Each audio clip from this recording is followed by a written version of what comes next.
All right, let's go ahead and get started.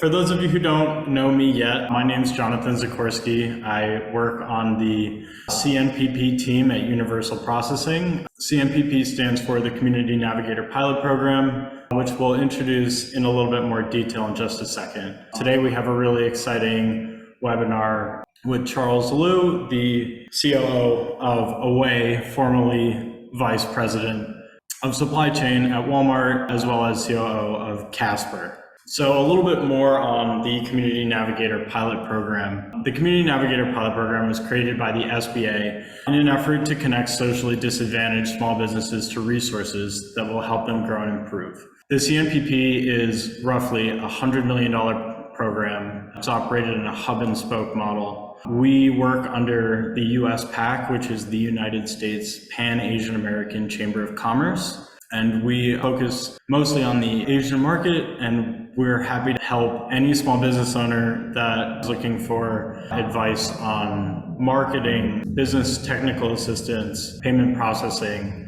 We work in a network of other spokes that have legal services, management consulting. If we're not able to help you with whatever is ailing your business, we can certainly connect you with someone that can. And I almost forgot to mention access to capital, the all-important topic of SBA-backed loans, as well as local, national, private grants. If you haven't already, please reach out to us at cnpp@uprocessing.com. Those marketing and access to capital consultations that we provide, they're one-on-one. So we would be more than happy to sit down with you, speak about your business, your goals, and how we can help. Today, as I mentioned earlier, we have Charles Liu, COO at Away, with extensive background and experience in supply chain, business transformation, and management. So Charles, without further ado, if you wouldn't mind introducing yourself. Absolutely. Thank you so much, Jonathan. I really appreciate the opportunity to speak to this group. I've done many presentation and speech, and this is probably the most unique group I ever speak to. So very nice to join this program and have the opportunity to speak to all of you. And I know it's a little bit late, and I know as a small business owner, you probably have million things going on. So really appreciate you joining this program. So a quick intro. Currently, I'm the Chief Operating Officer for Away, which is a D2C luggage company. And then prior to Away, I had a similar position as a COO for Casper, and also as a Vice President of Supply Chain leading Walmart e-commerce division. So I have a lot of experience in terms of managing supply chain, global sourcing, operation, as well as the technology organization and the customer service. So that's kind of really my high level background. Quick agenda for tonight. Really appreciate Jonathan and Paulo who helped me put all this presentation together. We can talk about a couple of things. First one is about how we can efficiently manage your operation. And then we will talk about what we can do to really enhance your operation efficiency. Then we will talk about really it's two things when you run the business. Right? Well, first is about your customer. What we can do to increase the customer traffic, go to your stores. And then we can talk about labor planning and optimization. I know a lot of you in the industry or in the business that really require a lot of labor. So how we can plan labor better and optimize the labor can absolutely help you reduce the overall cost. And then we can leave about 15-20 minutes for Q&A. As you all know, managing, regardless if it's a small or large business, you actually, in Chinese word, we usually have an old saying that even a small bird, they have all the organism, right? So that's really the nutshell of the business. Really, even a small business, you still have those key functionality. And it's very important as an owner that you understand your business, especially for your profit and the loss statement, because only with understanding of your P&L, then you can identify what's the opportunity you can improve, and you can also benchmark to other similar business. Because if you operate a restaurant, you operate a salon, or you operate a dealership, then you can compare who's the other people or the other similar business, how their cost structure is, so they can help you save the money, right? So in terms of, okay, where you need to improve. It's very, very important that you can understand your P&L, which again is means the profit and the loss statement. So P&L usually includes several things. Revenue basically means is how much business you do, right? So say if you have a restaurant, it basically means how many revenue you bring in by people dining in your restaurant or carry out. So that's the total revenue. Then about the cost of goods, how much you pay to procure all those material to make food, right? So cost of goods. And then you also looking about, so you have a revenue, you have a cost of goods, and then you have a SG&A. Basically means all the labor, equipment, everything that you need to operate the business. It's all about the SG&A. SG&A including fixed cost and also all kinds of different variable costs, right? So you have revenue, you have a cost of goods sold, including the cost of the raw material, and then also the labor, SG&A, electricity, all the other fixed and the variable costs, and even with the rent, right? If you don't own the place and how much you have to pay for rent, that's all included in terms of the cost of goods. Then you have a gross profit. Gross profit basically means how much you make before tax, everything, what's the profit you make. And then the operating expense is basically all the line that it's really the money you go out. Basically in a simple way, it's really the money you pay out is the operating expense. Right? So eventually the operating income it's so important because this is really how much you generate, how much cash you generate from running your business. Because eventually, when you run a business, you want to really cash positive. Basically, it means you earn the income. Regardless, you pay yourself a salary or the remaining cash you generate from business, eventually you want to be cash positive, right? So that is very, very important. Is really to understand your P&L, understand where you spend the money, understand how you bring the revenue in. Then you can talk about next step is how you can optimize it and then also save money and reduce costs, right? Let's understand your P&L. Secondly, you need to really establish some key KPI. KPI basically means it's a key performance indicator. It's the metric that you use to measure your performance. So if you look at the KPI, right, as of say, if you operate a restaurant, you want to really look at how many customer came to your restaurant every single month, right? So you want to really draw a picture to say, oh, this month I did 200 customers. Next month you do 400, and then in 4 months you do 500. And you also want to compare to last year. The importance of measuring through all this KPI is really understand the trend so you can take actions to improve those KPI, right? So if you see your traffic is going up month by month, that's a positive, right? But if your traffic basically means if your customer come to restaurant is decreasing month by month, but also less than compared to last year, then you need to find out what's going on, right? Because, the food I make is no longer good. People does not like it, or the price is too high, right? So establishing this KPI is to help you understand the trend. Then you can proactively manage the business to make sure the trend is in your favor, not against your favor in terms of how you manage it.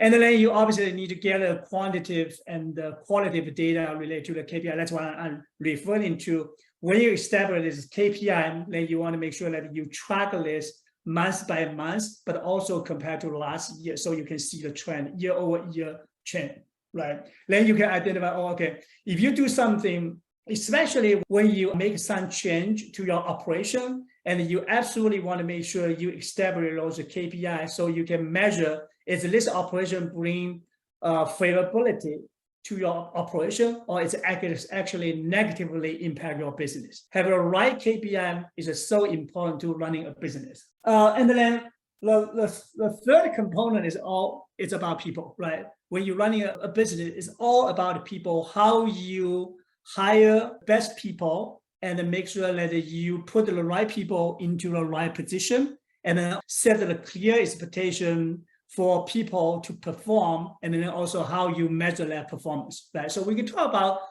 We can get down to more detail about how you manage people. But really, when you run an operation, run a business, it's important that you need to actively but also effectively manage your operation and the business. You need to understand, have some knowledge financially in terms of how you manage your P&L, understand your P&L. Then you need to establish a KPI, and then you need to really have the right people. So next slide is talking about more of related to operation. So obviously, from the previous slide, you can't really understand your business, but now we get into one level down is to understand how you run end-to-end your operation. So basically, if you are a restaurant or salon, the end-to-end operation means that you first, assuming that you already have established your business, first you need to buy the material, raw material. If you're a restaurant, you need to buy all the food to make the food, right? To make the dishes for the customers. So basically, that's how you procure your raw material to make the food. And then obviously you need to have a people, right? So basically you need to really be able to managing your people and the labor, right? Because usually at different time, you have a different traffic, and then a different day of the week, you also have a different traffic. So operation is also about how you manage the labor. So you don't really have a 10 people while you have 8 people really have nothing to do because it's not a business time of year or a day. But then over the weekend, when it's very, very busy and you can't really shorthand because you don't have enough labor to cook or serving the customer, then you have a long waiting time. The customer may don't want to wait, right? So assess the operation is really about from the end to end, from how you procure your raw material, how many labor you need in terms of cooker, but also chef, or you need to really have a waiter, waitress, and then also let the depends on how many work you have to do. Then you need to really hire the right labor. It's also about the labor, right? So you need to really, all operation, as we said in the previous slide, is really about KPI. You need to really have a clear objective, but also KPI for each of those functions, right? Okay, cooking is one function, dishwashing is one function, serving is one function, right? And then reservation can be potentially one function. So really you need to identify all those key functions, assign people, hold them accountable, but then also clearly establish a KPI and objective for those people to perform, okay? And then also running an operation is very, very important that you constantly talk to your customer about their feedback, how your operation is meet their needs and then also meet their expectation, because you only exist because you're a customer, right? So understand the customer, gathering their feedback is so important, okay? And last component about the operation is all about how you engage your employees and then also getting insight for improvement, because usually people doing the work, they have a lot of knowledge other than you, right? So getting the input, especially from the people who actually doing the job, and then brainstorm with them to identify the opportunity for improvement is very, very important. So really look at the end-to-end operation, identify all the key activity and the function, assign the right people to those functions, hold them accountable, establish the goal and the objective for each function, and then also gather the customer feedback, and then engage your employee, empower them to make a decision is very, very important. Then after you understand your end-to-end operation, it's important to identify what are those critical areas for improvement, right?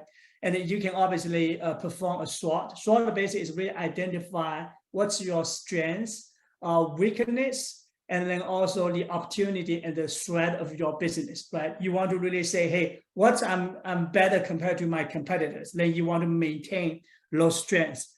And then for those weaknesses, you identify, say, hey, my customer service is worse. Then what's the action you need to take to improve those weaknesses so you can beat your competition? And then opportunity basically means, okay, so say you're serving the hot food, but you identify as an opportunity for a lot of the customer coming to you because you already built a very strong reputation for great food. And maybe you want to launch another like a dishes of non-hot spicy food, maybe more seafood, etc. Identify the opportunity will help you expand either your customer base or increase your revenue, right, within your existing customer, because they usually maybe came only once a week. They can come more often, twice a week. And then the thread is basically means what can sink the boat, right? Basically sink your business. Then you need to take actions to remove those threads, right? So say in the example that if there's another pandemic coming in, are you ready? Or because you don't do deliver, then basically you have to close the door because there's nobody can do the store. So then you need to identify those threats and then proactively put the action in place. In case something happens, you have the mitigation action in place. So those are what you need to do about understanding better your business. Then you need to identify what are those opportunities, what are those threats, and what are those areas that you can improve. And last one, we want to really enhance your operation efficiency. It's all about how you can streamline the process. You don't need to be complex or detailed into mapping out the process. Sometimes it can be high level because usually as a small business owner, the process can change all the time and even the business can change all the time. But at least maintain or map out all this process in terms of how you buy the product, how you control the raw material, because usually in a big a restaurant, whenever you overbuy the raw material, those products can go to like a shrink. Basically, it's went bad. If you buy the fresh vegetables, produce, if you don't really use it within 1 day or 2 days, then you will lose the freshness, and then the food that you make will lose the freshness. People can taste it. So then you need to really map out all this process. When you buy the product, how you buy, how you forecast how many people will come to your restaurant, because you determine how much you buy and how frequently you buy. There's always a cost component to it, because if you buy a large quantity, you can probably negotiate a better discount, right? Especially you buy from those distributors. If you buy a large quantity, then you can get some discount. But if you only buy a small quantity, then you don't get a discount. But by buying a large quantity, then you run a risk. Maybe you cannot really consume all this raw material, then it will causing a high shrink because you have to throw the food away to keep it fresh. So understand all this process, identify all this process, and create a simple process map. It can help you better understand the business, but also help you train people better. Because especially in a labor-intensive small business, the turnover rate is pretty high. Right, the training is always constantly a problem, but if you can map out all your operation in a process map, it will help you train those new people, and it will maintain the consistency across your operation. And then the process improvement is not like a one-time job, right? You have to constantly look at and then look your operation, and then identify the opportunity where you constantly can drive the improvement. So the process improvement is always continuous. It's not really stopped at 1 day or at 1 month. We talk about how you understand the business, and then we look at the end-to-end how you operate. There's 2 key things, as I mentioned at the beginning. One is inbound, which is the customer. You definitely want to increase the customer count who came to you either to eat, to dine for food, or do the service, right? Like a salon or whatever it is. So how you can really increasing the customer traffic is really important. There's a couple of things that you need to know. First is what's your target customer and what's your target market. Because when you open a location, there's always some affluent customer base because they have a high income, they not care about the price, they only care about service, right? In this particular location. But then even within the location, you have a target customer. So, my target customer usually is a female between age 35 to 40, or it's a man or male. So understand your market. Basically means then you can set your right price, and you know what this market is really looking for. And then understand your customer is so important, because this is really what you should focus on to bring them into your store. Several things that you can really understand the market and the customer. You can always use Google Trends, and you can use the U.S. Central Bureau. They do a lot of this demographic information, right? If you look and say, hey, I'm going to open a high-end salon in New York, and then I'm targeting a customer with $200,000 income. Then you want to identify what are those areas that the people live in that area, or zip code let have that increase. Lots of information is readily available through user center bureau, or you can use in Google. But again, before you open a business, you need to understand a lot of the people failed in their they're not doing enough due diligence before you open a store or whatever it is. Spend a lot of time doing the due diligence is very, very helpful, and it will reduce your failure rate by a significant amount. So, and understand doing the due diligence is really the first step, is really understanding where the target market, but also it's your customer. Then after you identify the location where you can operate, identify who are your customers, you still need to go down one more detail, which I call is a customer segmentation. In general, I'm going to open up a salon in Soho of New York, and I'm targeting those customers with an age group of 35 to 55 or 60. But I want to do a more granular segmentation of this customer segment, because every customer, even yourself, right? When you take a service from somebody, you want to be really treated like as a person, not really a general treatment. You want to be treated specifically or uniquely, right? So personalization is so important. And then to do a better personalization, you really need to segment the customer out, right? So if you say, hey, 35 to 40, this is a really busy professional, they work so hard and they don't have a time. So usually they can only come here over the weekend. Then what are you going to do over the weekend to better serve this customer? Because this customer will come more often than the rest. But then you also have a customer who have maybe 60 and 65. Those are usually maybe they already retire, and then they can come anytime in the week because they don't need to work. Right. So how you can get those people come into your store during the weekday, so you can save the spot over the weekend for those high busy people or customer. Then you can plan the labor better. So customer segmentation is all about how you segment your customer out by demographic, by psychological graphic, by geographic, and also by behavior. And this is all can including income, age group, female, male or female, right? And there's a different nature how you can really segment out. And then this is all talking about the you identify the customer, you identify the market, you identify the second customer. Then it's what are those ways that you can actually use to attract customer? How the customer know you, right? And then we all know that the early days, you're going to put out like doing a lot of posts on the wall or on a busy street, and you give out those small paper, hey, come to our store, and you give it a coupon. But those are no longer effective. So now you already heard a lot about social media, mobile marketing, paid advertising, search engine optimization. So those are the several ways that how you attract the customer. Obviously, you need to identify who, based on what you already done in terms of who your primary customer, every customer segment, they have a preferable way you can reach out to them, right? So if you look at the 25 to 80 or 25 to 30, and you know those people, female, high income, they use Instagram a lot. Then you want to maybe pay some social media, pay some money to do the social media Instagram advertising. And if you know those younger generation, 18 to 20, they use a lot of TikTok. Then you probably want to have a TikTok account and hire some influencer to help you promote your brand or promote your service. So that's why it's so important that you understand market first, understand your customer first. Then you identify what are those channel most important to those customer, and then you spend the money to do the advertising through those channels. And then one thing I forgot to put here is really the word of mouth is so important, especially for those service. If you do the salon, and the people like you, and this person, she may tell like 10 of her friends. But if you have a better service, then she may tell like 20 people about it, right? So again, important is really about service, but again, the word of mouth is also important in terms of really creating those awareness and how you track the customer as well.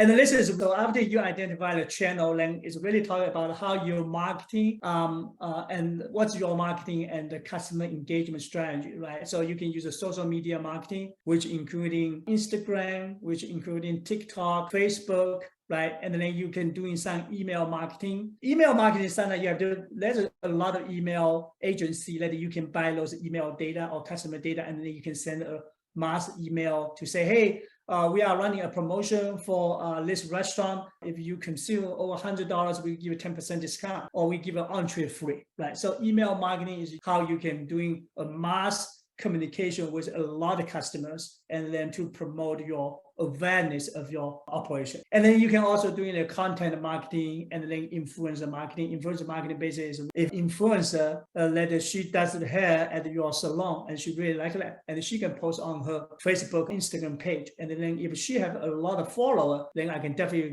tell you, you can see a lot of bump in terms of traffic. So now this is kind of really, we talk about how you can increase your customer traffic. Basically means bring more business to your stores. And then the next slide, we can talk about, okay, after you get all the people to come to your store or into your restaurant to serve, then for consumption, then now you need to find out how you serve this, right? And we already talked about in the previous slide, how you look at your operation and how you identify those opportunities that you can improve. But labor planning, because most of your business, as far as I know, is really labor intensive. Basically means that labor can account for 30, 40%, even 50% of your operation. Then extensive that the labor planning and the efficient labor planning and optimization is so important, right? So the first bullet point is exactly like the average labor. You need to understand the first is how much labor account your cost. And usually we will probably see like 25% or 35%, even 40% that can be of your labor cost of your revenue as a percentage. And some restaurant and the service business, including salon, that can be like 50% of your business revenue. So then identify the areas for labor cost improvement. Again, I also in a retail organization, a lot of my background is in retail, including Walmart. And then I can tell you, working in a warehouse, the turnover rate is 20%. Basically means that every year there's a 20% of people left the organization and we have to rehire. And if you look at the stores, right? So you also have a very, very high attrition rate. Basically means that people left and you have to rehire. So you need to understand what are those people looking for, right? Whenever people join your organization, it's all about career opportunity, how much money he or she can make, but also it's about the really life and the work balance. Because if you always want a person to work a night shift from 3 to say 12 every single day, then basically you're not getting the people going to work maybe for a couple of months, but not for every year. But then also people look at for the job to learn and to grow their career. So I think the first is to all start with a hiring, training, and the retention, because you need to make sure that you bring the right people and the good people into your business. So number one, people who share the same vision, people who have integrity, people who work hard, people want to learn. So those are the characteristics that people that you want to hire. And after you hire the people, you need to have a strong training program to help them understand how they should perform the work and how you can help them improve the skills to perform work by establishing the clear, as we said in the previous slide, KPI, expectation, but then also how you can coach and the training so they can always improve in terms of the way how they can become more efficient and do their job. And then I can't really add how you calculate retention rate. Retention base is really total number of remaining employee every single year at the year end divided by your total number of original employee. So in typical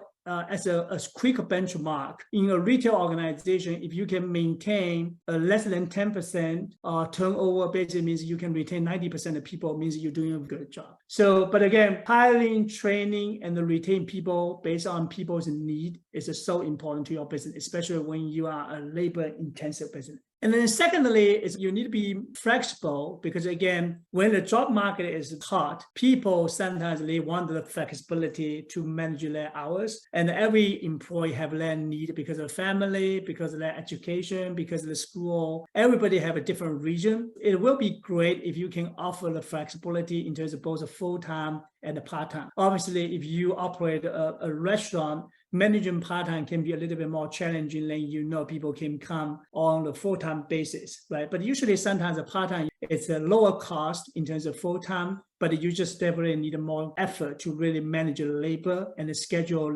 to fit what's your operation hours. And then based on your traffic, and you need to make sure that you have the most labor on the business time. And then again, labor scheduling is so important. As I mentioned earlier, you want to make sure that you have a labor to support the business time of the day, the week, over the weekend for a restaurant. The people waiting for 30 minutes, maybe it's too long. if you can cut down within like a half hour, 20 minutes, I think that's great. But if you don't really plan your labor, then you don't really have people to wash the dish. You don't have a waiter or waitress enough, then people basically going to be sitting on a table waiting for so long to get a water, right? And I can tell you, I have a bad experience many, many times. Every week, I always have experience waiting so long for a waiter or waitress that came to serve me, to bring the water, refill the drink, asking me the questions, etc. Right? So that's what is so important. You cannot let the business time of the day deteriorate your service promise, which is really like wait time. That means you need to really plan your labor based on the customer traffic to your store. And I know that you definitely have some free software that can help, but you usually want to make sure that there's also, you need to comply with the law, because usually maybe not in this industry, but if you look at in the trucking industry, I manage, because you have an hour of a drive that each driver can drive like 8 hours, then they have to take a break because they cannot work more than 6 hours non-stop driving. And then also, so if you look at the ship must be notified in a certain time frame. So if you can give more advanced planning and the labor scheduling, then you help people better plan their time, which is very helpful. So then ways to optimize the labor efficiency. Obviously, you always want to limit the overtime, right? Because usually overtime you have to pay 1.5 or even 2x, depends on what organization. So you always want to smooth out your labor scheduling or even the traffic. One thing we talk about is if you have a salon, you can want to give some discount to entice those retired people to come to the weekday, and then for those professional, high busy or very busy professional coming over the weekend, and you can save more spot for them, which can really smooth out your labor, right? Then you don't need to have a whole lot of people over the weekend, but no people working on the weekdays. So limiting overtime, hire local, choose team size for optimal productivity. I think it's all. So really, just in a quick, and I want to save enough time to answer any question you may have. Operating, even regardless how small it is, it really requires you understand your P&L, understand your operation, look at the operation end to end, but then eventually also came down to how you bring enough business or traffic customer to your location, and then how you plan labor, and then how you look at your overall operation, and then try to do anything you can to reduce the cost, and then also improve the customer service level, because a lot of what's the service, especially with now all the social media, if you have a better experience or better customer, they will make it very, very loud voice, and then all this negative message can go through the social media curriculum, and it can go wireless. Immediately you can see a huge impact to your business. So all you're doing this is improve your margin, reduce your cost, but also improve your customer satisfaction, which can bring more business to you. Thank you very much for the presentation. The floor is open for questions. So we already have one, but I want to encourage everyone that may have one for their own business or friend's business or whatever it may be, please type it in the Q&A and we'll address it. So the first question is, as a startup, should I focus on my service more or profit more? When should I put profit margin as my first target? Also, how to hire right people? Should I pay more attention on educational background? That's a lot of questions, not only just one, but yeah, we'll go each one. I advising a lot of startup, literally over 10 companies. This year, I have 2 companies I advise, they actually both were acquired. So I would definitely say that when you start out a business, getting the revenue, the growth, you probably going to be focused more on growth of the business rather than profit. Because I never saw it's unusual for a company to start and then you can immediately make all the profit you want. But if you already know, you already have a reputation, a very, very unique monopoly, there's no alternative, then you can prioritize the profit. But in general, most of the business or the startup, they will first start, they all try to get more business. So basically means you focus more on growth, on service. So if I understand, if you are talking about the service, not the business, then the service basically, if you cannot have your service to meet, because now usually people evaluate your service use NPS, It's called Net Promoter Score. It means how good in terms of you serving the customer. If you focus on a profit, but not serving to give the customer satisfaction, then eventually your business will go down, right? So I think the focus on the service will bring you more profit. When should I put the profit margin as your first type? Starting with your KPI, including profit margin, because that's how you run the business. You run the business for profit, not for non-profit. So you're always going to have that metric. But whether you can make the money at the beginning or not, that's different. But you always should have that metric. How to hire the right people? Hire right people is all about make sure that you interview the person. But everybody have a different hiring standard. But my standard hiring people is the person needs to have integrity, because if you don't have integrity, then nothing else matters. Integrity is always number one. Then you want to hire people who willing to learn, who want to work hard, and who also have a passion. Those are the key characteristics that I hire in people, because as soon as you hire right people, and I always believe that you can train the people to do the work. Should I pay more attention on education background? So again, depends on what kind of job you want them to do, right? If you want to ask them to do a dishwash, then you don't need a master degree person to do this. So it really depends on what type of job. It's going back to those 4 key things I hire. If you hire right people, the people willing to learn, working hard, have passion, I think those people are always going to be a great for you. Should I hire operation first or sell first? So I don't know exactly what this means, hire operation or sell first, because those are all the 2 key functions of the business. Because if you don't have a sales, then how are you going to have a business? But if you don't have the operation people, then how you can serve the customer? Those 2 are always should go parallel. But again, you hire one sales people, bring another business, then you need to rehire operation people to make sure that you can actually fulfill those customer. You assess what the business need, and then you hire what you need. Can you describe more about due diligence, how a small business owner could learn from and should be aware of competitors? So say if you want to open a salon, before you even open a salon, you want to know why would you open a salon? And then you want to understand first is how much money you need to put down to operate this, and how much revenue you think you can bring in, and how much profit you think you can potentially make. But then you want to do the marketing, say, hey, I want to open a salon in New York, Soho. Then you want to do some due diligence in how many salons already in that district. Basically means, okay, because the location, if they already like every block you have a salon, why would you open one? And what's your value proposition? What's your difference compared to all the other salons in the same district? So that's kind of the list of questions that you should go through in terms of the due diligence. Understand what's the market, how big is the market. Market is also including the customer. How big is your customer? If you have a service only fit into one person, regardless you open into entire New York, that's not a whole lot. Understand the market, but also understand how much potential customer you can get. And then you also need to understand the competition.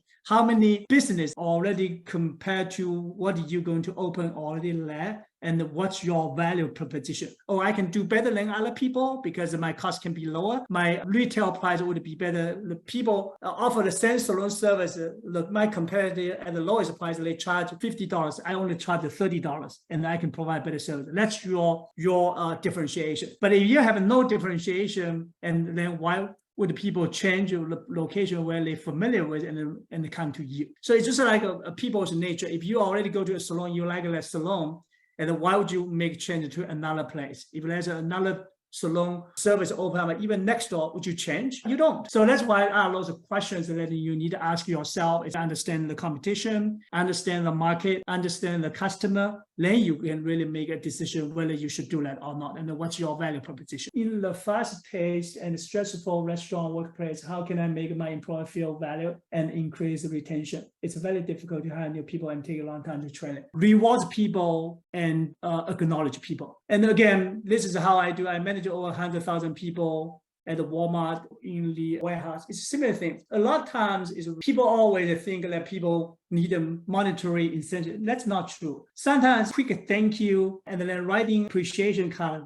can go a long way. That's what I do a lot even today. I write appreciation card to employees. And obviously, so that's one thing you can reward people is to say thank you. Hey, you did a great job. I appreciate what you do. But then the other thing is sometimes you give that additional day off, right? So if Jonathan doing a good job, say, hey, why don't you just leave a little bit early? And also celebrate their big events all days. So you should know every employee's birthday when you operate a small restaurant, because I know all my direct report. I manage over 1,000 people. My direct report, I know all my direct birthday. So usually during the birthday, I take them out for lunch, or I send them a Christmas card, a birthday card. So know your employee, what they really want, what they value. But then when they have loads of big days like the birthday, take them out for lunch, give them a couple of days, a couple hours off, or give them a small tip, or buy them a cake, right? Celebrate in the store will go a long way. Say thank you more often, appreciate them. Secondly, remember what all those key days mean to your employee, and then celebrate the birthday, celebrate wins. And third one is really a monetary incentive, right? When they're doing a good job, then basically, because I don't think in a restaurant you have a lot of positions you can promote to a manager or director, but you can always increase the hourly rate, right? So if somebody doing a good job, consistently doing a good job, they can't make it $16 an hour, you can increase to $16.50 or $17. Right, all those small amount can actually make a long way, because if you have to rehire people, retrain, the cost of doing that is actually way over than you give them an incentive and you build the customer loyalty. Can you give an example of one of the most stressful? Again, my business is totally different. I work for Walmart. My successful promotion would be the same thing, but I know, and I actually invested in a restaurant too. The biggest promotion, you give a coupon out. When you spend $100, then you give a 10% off. Or you do this like, okay, when you spend $100, you get an appetizer free. There's no,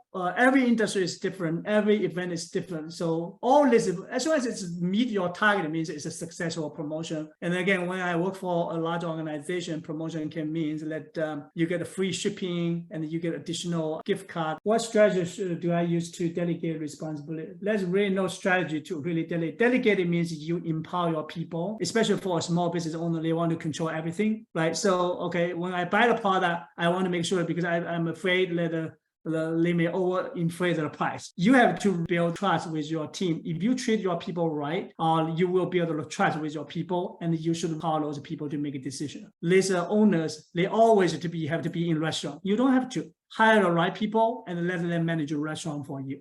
Because and I know a lot of this small business is cash intensive business. People afraid, employee can steal the cash or whatever. But if you hire right people, you trust them, you have right metric, and you clearly out your expectation, you should empower your people to make a decision and make sure that they empower them to run the day-to-day business. You don't need to be left every day, because that's why I know a lot of small business owners burn out because they have to work like 12 hours a day and 7 days a week. I think that's everything covered. Very striking how different the size of businesses may be, but how relatable all the issues that they face are, whether it's multinational or Main Street. So Charles, if you click on to the next slide. So of course, thank you all for joining us. Charles, thank you so much for your time. It's been a pleasure having you. Anything that you heard today resonates with you as an issue you're facing in your small business, please feel free to contact the CNPP team, cnpp@uprocessing.com, or give us a call. We're happy to have a quick call on the phone or exchange emails or give you a one-on-one consultation, whether it's marketing, access to capital, management strategies, anything like that. We're more than happy to help.